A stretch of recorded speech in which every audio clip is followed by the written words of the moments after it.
నాయకుడు వ్యవహరించే తీరు ప్రజల్లో చర్చకు వస్తుంది. ప్రజలు వాళ్ళ అభిప్రాయాల్ని సహజంగానే ఎక్స్ప్రెస్ చేస్తూ ఉంటారు. జనరల్గా మీరు అన్నట్టు గతంలో కేసీఆర్ గారు జానారెడ్డి గారిని కలిసిన సందర్భం 2014లో తెలంగాణ రాష్ట్రం ఏర్పడ్డ తర్వాత జరిగినటువంటి మొదటి శాసనసభ సమావేశాల్లో టీఆర్ఎస్ అధికారంలోకి వచ్చింది. ప్రతిపక్ష పార్టీగా కాంగ్రెస్ ప్రతిపక్ష పార్టీ హోదాలో ఉంది. అప్పుడు మొదటి శాసనసభ సమావేశాల్లో పోయి జనరల్గా కలుస్తారు. ఇట్లా సంతోషం 2 సంవత్సరాల తర్వాత జరిగినటువంటి శాసనసభ సమావేశాల్లోనన్నా ప్రతిపక్ష నాయకుడు వచ్చి కూర్చున్నాడు.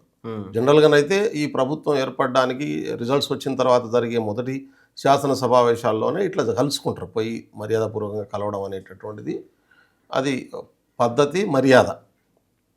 ఈవెన్ స్పీకర్ ఎన్నికప్పుడు కూడా కలిసి స్పీకర్ను చైర్లో కూర్చోబెట్టడం అనేటటువంటిది కూడా ఒక మర్యాద, గౌరవం అనేటటువంటి పద్ధతి ఉంటుంది. శాసనసభలో కానీ, పార్లమెంటు, లోక్సభలో కానీ, రాజ్యసభలో కానీ, శాసన మండలిలో కానీ ఈ సాంప్రదాయం కొనసాగుతూ ఉంది. దీన్ని పాటిస్తారు అందరు.